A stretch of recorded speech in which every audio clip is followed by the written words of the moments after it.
I'm Carrie Adams, and you're listening to Carrie's Connoisseurs, coming to you from Solid Gold Podcasts.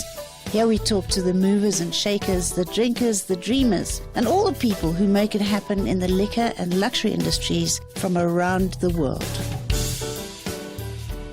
Today in the Solid Gold Studios for Carrie's Connoisseurs, I have Luke O'Quinnigan. I think it's Luke O'Quinnigan. I've known you 100 years and I still can't say your name. Lukey, hi. How's it, Carrie? It's great to be here and with your listeners, and your pronunciation is getting better and better over the years. Is it? Okay, thank God for that. Okay. Luke, today I'm seeing you in a different space, and it's a space that I love because I don't know if you know that when I came back from England, my first job in the wine industry was with Anglo-American Farms, and they had just bought Vergelegen. And Martin Meinert was the winemaker.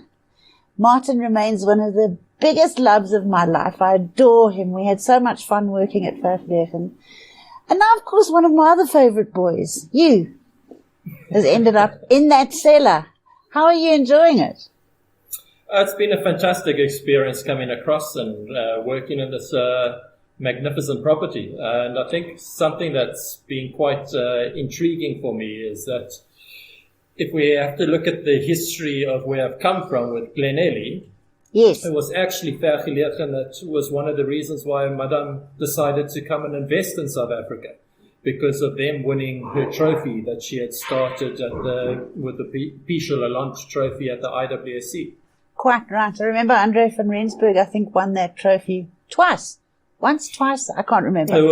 He got it twice, yeah. That's quite correct. Luke, Vergelegen also, it's very, very difficult. Well, just to tell everybody, Luke worked with Madame May de Lancasan at Glenelly from, I think, about 2006, 2008. Yeah. You set up that farm. You set it up for her, didn't you? I came across at the end of 2007, and that's when we were doing the design and construction of the cellar and started the brand from afresh with her, yeah. And did a fantastic job. She is, of course, an amazing woman and a force to be reckoned with in the international wine world. She's just one of my heroes. And I think we've all been so lucky to have anything to do with May de Lancasan.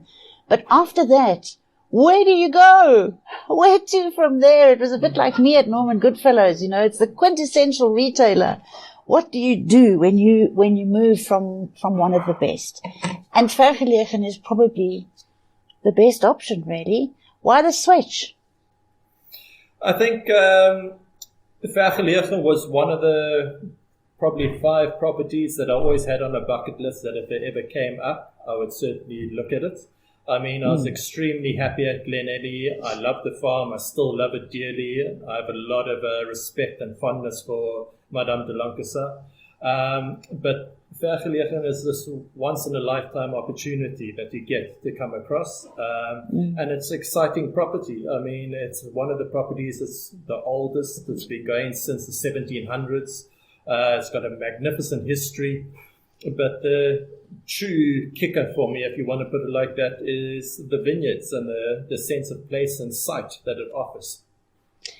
I know. So all those hundreds of years ago, when I first went to work for Anglo-American Farms, I remember that Julio Bertrand had just bought Morgenster, which was down in the valley, down at the bottom end of Vergelegen.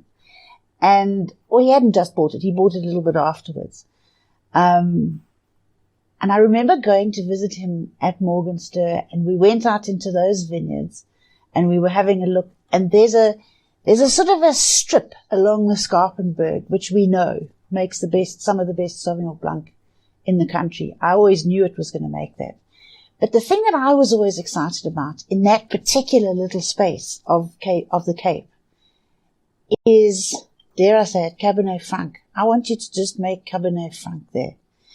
Julio planted the most gorgeous Cabernet Franc and went on to make some delicious. And I think that there's quite a lot of Cab Franc planted at Vergelegen as well, isn't there? There is quite a bit of it planted, although Cabernet Sauvignon is the dominant red variety. But you're speaking about the Skarpenberg, and everybody speaks of it being Sauvignon Blanc. But there's a few Chardonnay vineyards that we've got up on that, and it's making the most magnificent Chard. Well, I'm excited to hear that because you do make beautiful Chardonnay. I know that. So I can't wait to taste your Chardonnay. And I can't wait to taste what you're going to do with that Scarpenberg Sauvignon Blanc. Well, it's been a learning curve for me, and it's been exciting to deal with such special vineyards that have got so much character about it. So my whole approach that I've had here is to try and really express that sense of place and character coming out in them. And it's been quite exciting. Like this morning, I was tasting through all the Sauvignon tanks, and each tank has its own very distinctive character and expression. Oh, really? Of and the expression of the varietal, and you can really see where it's coming from, its sense of place, its aspect that is altered, and things like that.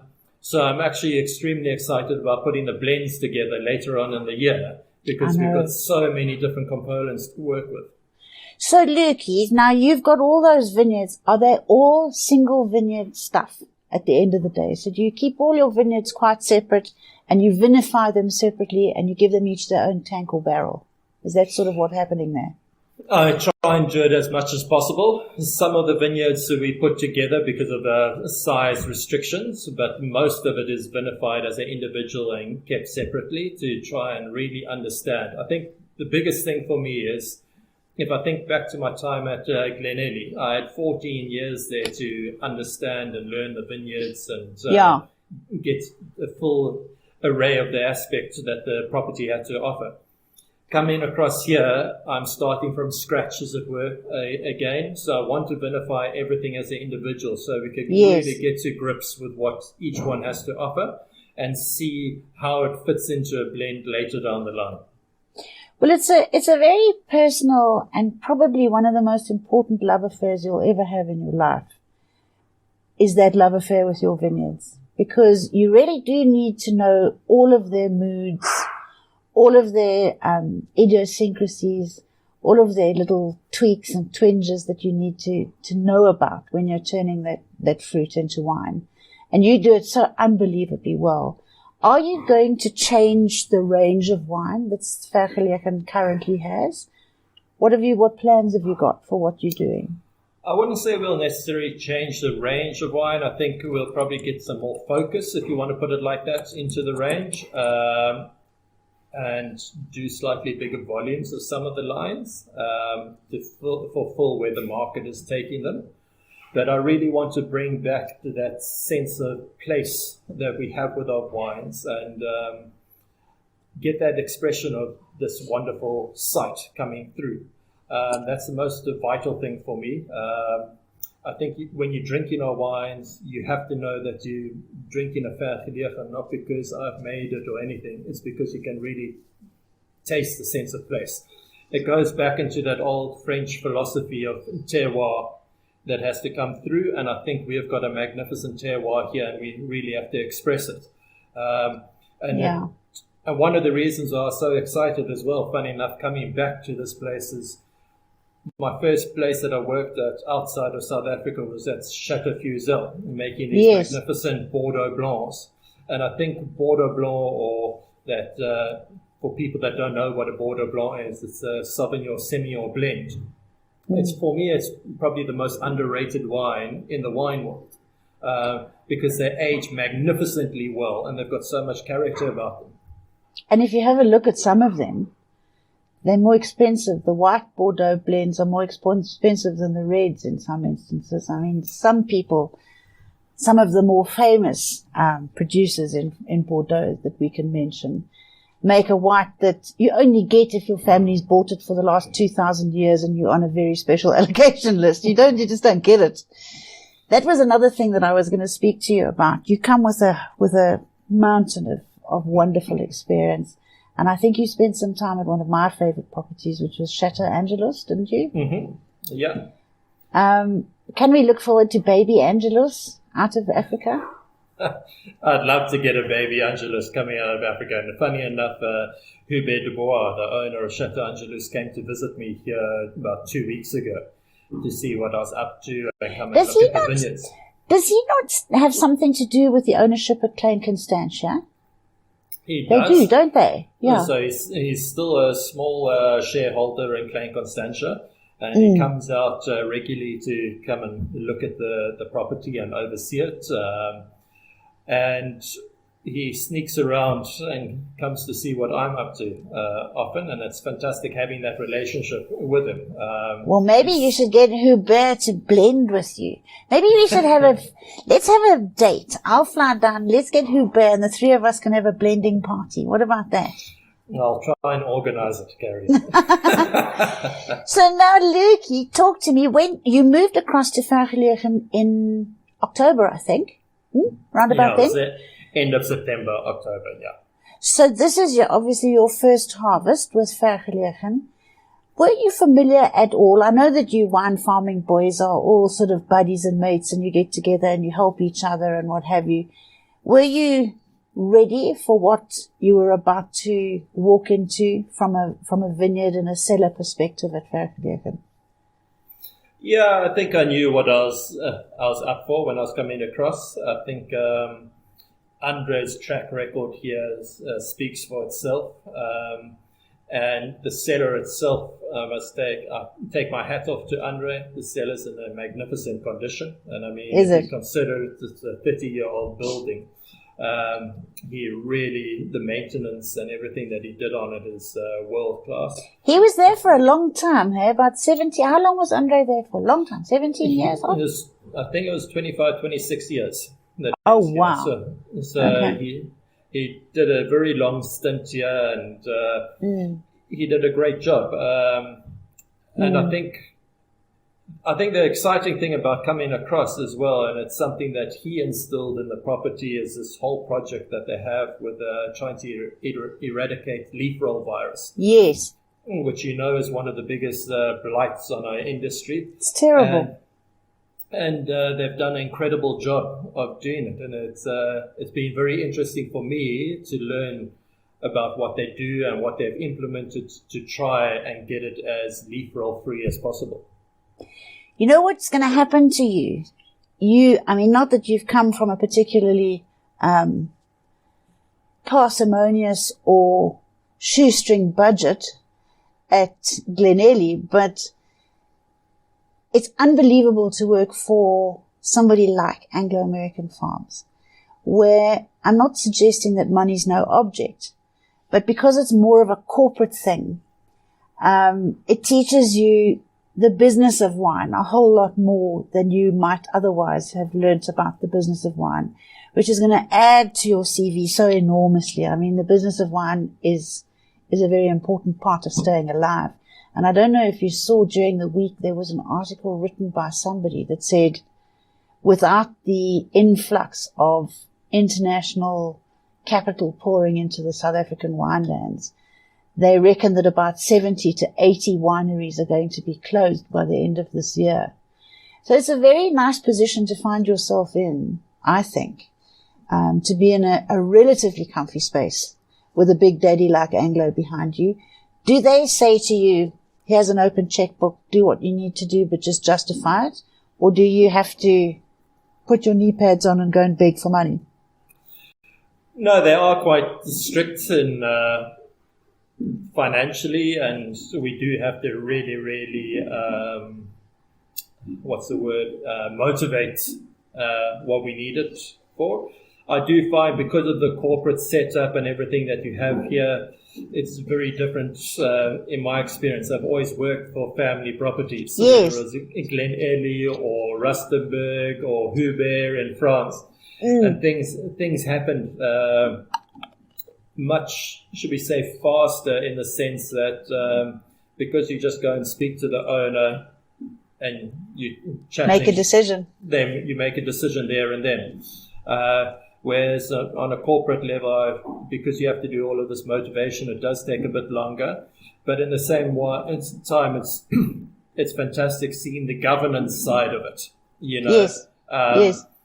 And it's made it quite interesting looking at that and the approach that gets taken with it.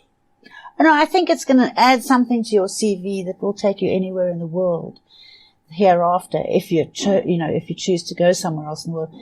Luke, who is running Vergelegen now? When I was there, it was Don Tooth, and he was so amazing. He did so much for Vergelegen there for many, many, many years, and we all had so much fun together. But I know Don's retired. Who's running Vergelegen now? So it's Wayne Kutzer is running it now, and what I'm so excited about working with Wayne is that he doesn't come from a wine background, so he's got a very different view on things, and it's very exciting because he comes from working for another family business, the Tolmans, where really, Vicky? Yeah, so at least he knows how to drink.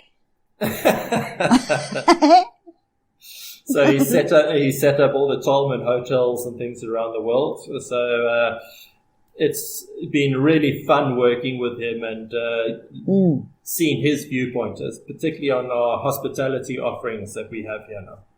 I think it's wonderful to have a whole new team. Who's your assistant winemaker? I haven't got an assistant. I decided that I wanted to work by myself to get. Good idea. We've got a fantastic team here at the moment because I really want to see what do we actually really require in the cellar before I make any decisions. And the team itself here is a very, very strong team. It's a team that Andre had put together over many years, and they know exactly what's going on themselves. And I think it's been the right choice for us at the moment. I do agree. I think it's wonderful. It's a lot of work, and you're probably at the moment working 24 hours around the clock because it's harvest time. How did your harvest go, your first harvest at Vergelegen? To be honest, Gary, it's been a bit of a baptism of fire. I'm sure. Because it's been an extremely wet harvest. And it's still raining, hey? It's still raining at the moment. Well, last night I got given the present of 45 millimeters of rain. So for March alone, we well over 130 mils. Oh my God. Have you got everything in from the vineyards or not? We've just got a few blocks that I left out that I thought can withstand the rain, and we're going to wait for them to dry out a little bit. But most of the stuff is in. But the quality that's come in is looking really good.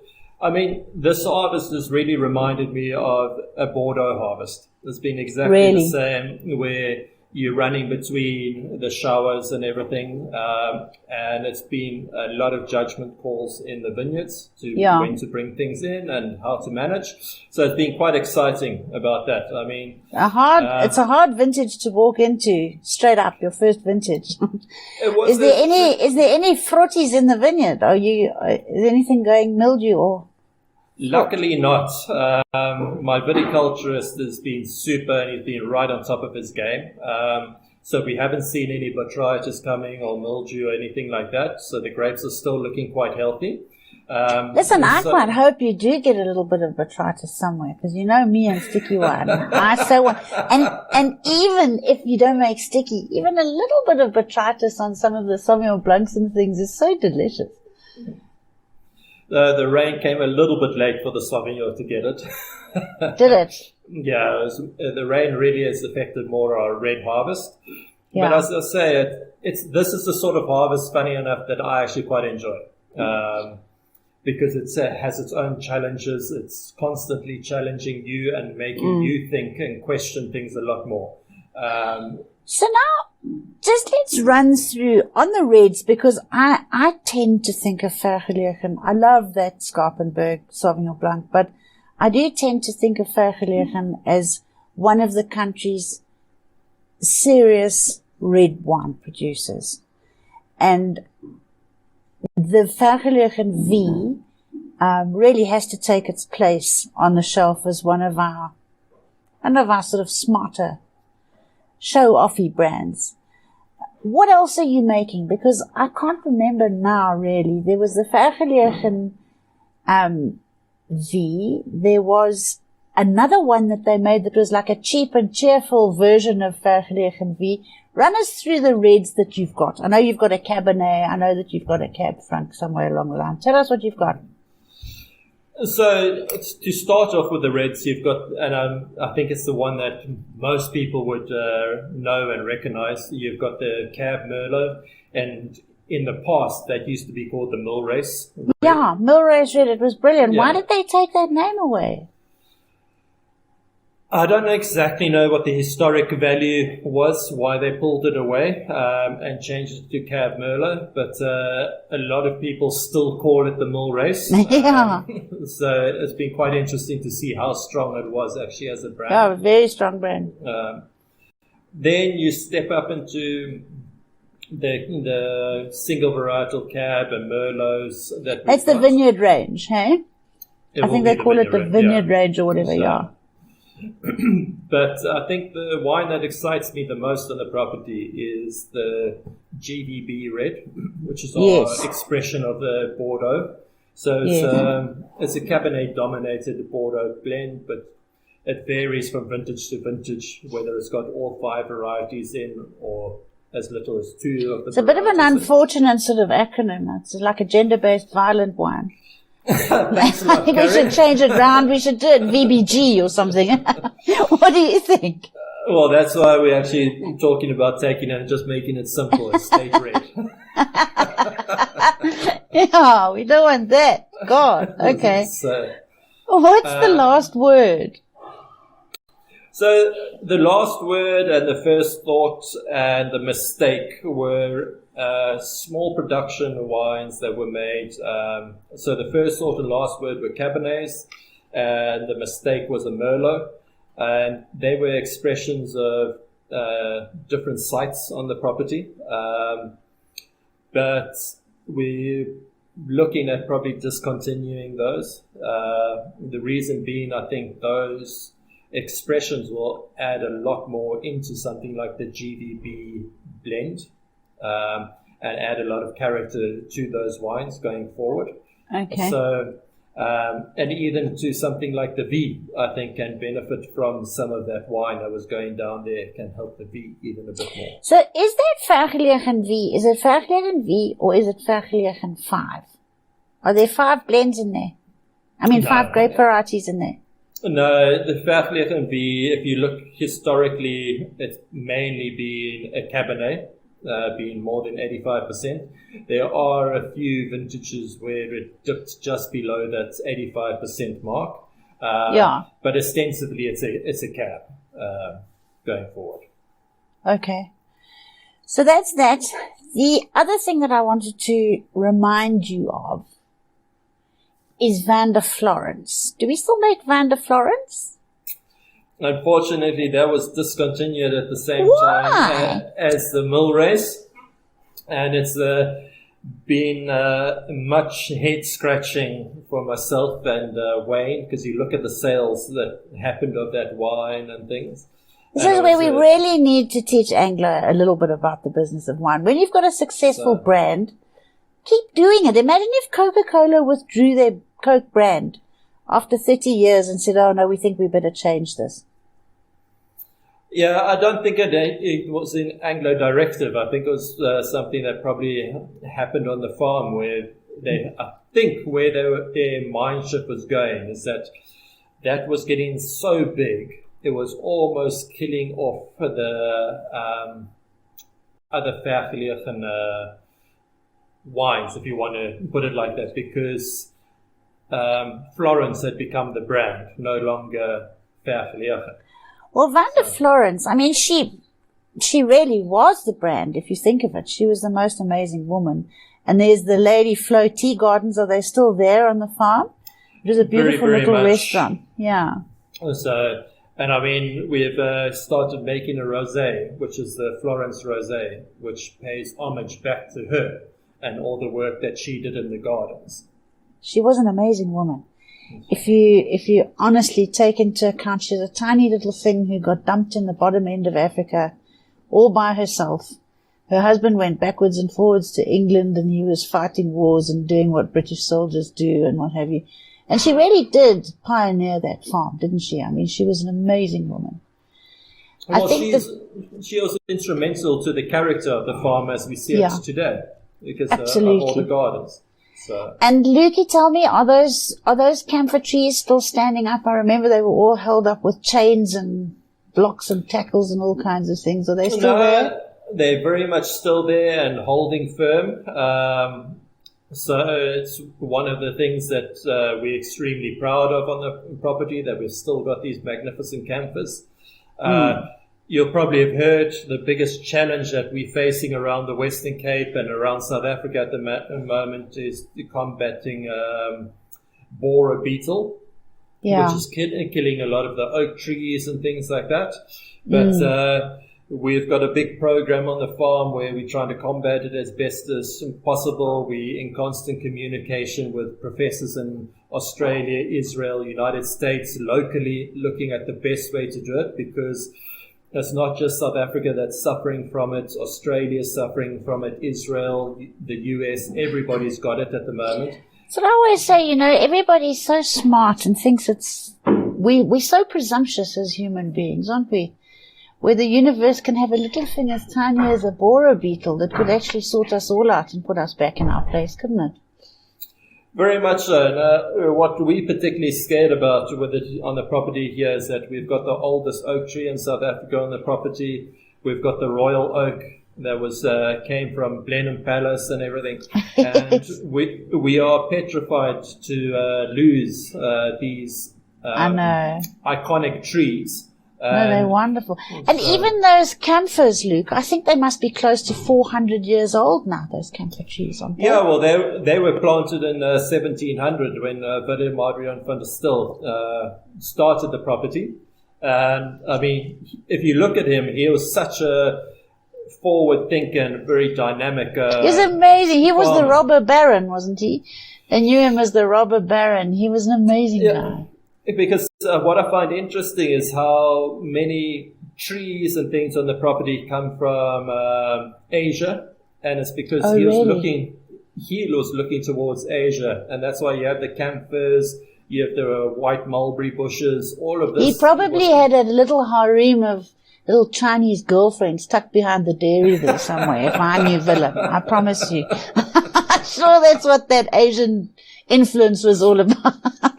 Running up and down his spine every morning. I think he was the bloke who used to stand up on top of the hill with his telescope and see. I remember the story when I was at Anglo. It was something to do with the vantage point that he had from the top of your mountain there, is that he had a sort of a town crier who he put up on the top of the hill, and he had to spot the first ships coming around the Horn so he could get his ox wagons or whatever they were to the harbour as quickly as possible so that he could go and do the trading. You're quite right, because that's why we have often spoken about it. Is Skarpenberg, is the name really from because they graze sheep on it? Or in the old days, was it really called Skepenberg, meaning that they had a person up there looking at the ships and the skeper that were going around? I'm sure that's what it was. Because you get a pretty clear view into Cape Town itself and into, obviously, False Bay, which is right next door to us. So it did give him a real competitive advantage of getting his goods. He did. That's how he got so rich, because he was just the early bird catches the worm sort of syndrome. He really was. He was an amazing guy. And that's one of the reasons why he got sacked as well. Because, oh, yeah, I know. The good people don't last long. Luke, tell me something else. Is there accommodation at Vergelegen if anybody wants to? There never used to be. What's happening in your cellar? Are we doing pump overs or something in the cellar? I can hear a big noise.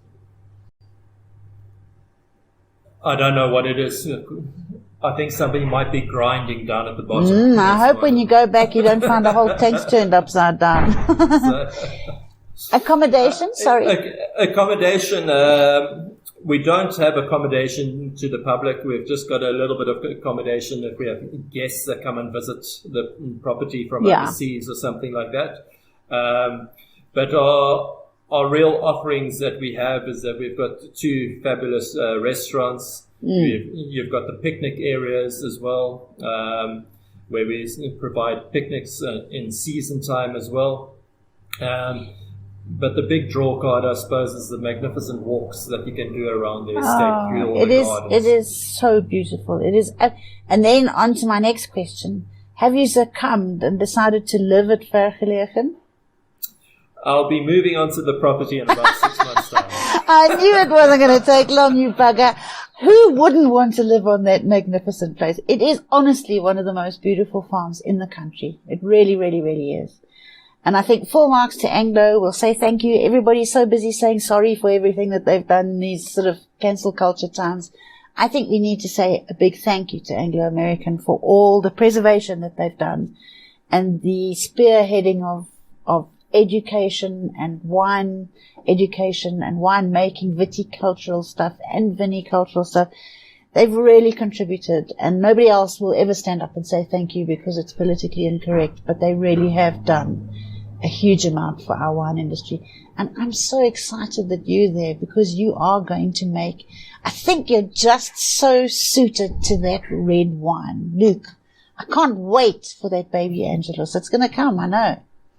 I hope we can get it. But going back to what you're saying about Anglo, I think we have to hold our hands up to them and say thank you as well because of the amount of environmental work that they've done on this property. Because I don't think people really realize that Vergelegen Estate it's 3,300 hectares. It's a huge property. Yeah, it's huge. And it's only a fraction of it that we use for making wines. And most of it is dedicated, and they've got a huge project going to get it back into good environmental conditions and standards, and that's what's driving it forward. I mean, is somebody driving a bulldozer through your winery as we speak? I'm just going to take a break because he's mowing the lawn outside. I'm just going to tell him to stop. I'll be back now. Okay.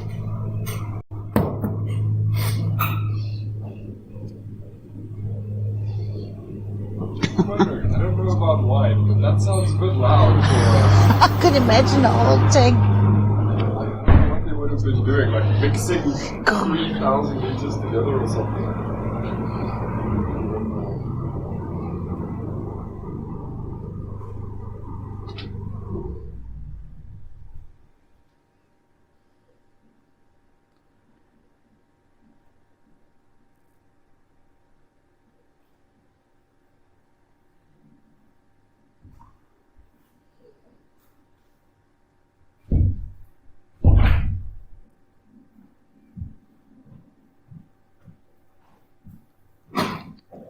Sorry about that, Gary. No problem. Absolutely fine. You're going to get the staff under control. So what I was saying is they've been doing this massive environmental project going on, and we have rediscovered plants that everybody had thought previously extinct on the property again. We're busy with the big quagga project where we're breeding the quagga back from extinction. What is the difference between a quagga and a zebra? Do we know? Well, we've now, through genetic coding and everything, we know that the quagga is a subspecies of a zebra. But if you had to look at it, the quagga basically just has the very defined zebra stripes on its neck and its head, and the rest of the body is like a donkey. Yeah, it's plain. Okay. Okay. So it's a very interesting project to look and see how it's developing. I mean, the last quagga died in a zoo in the Netherlands in, I think it's 1871.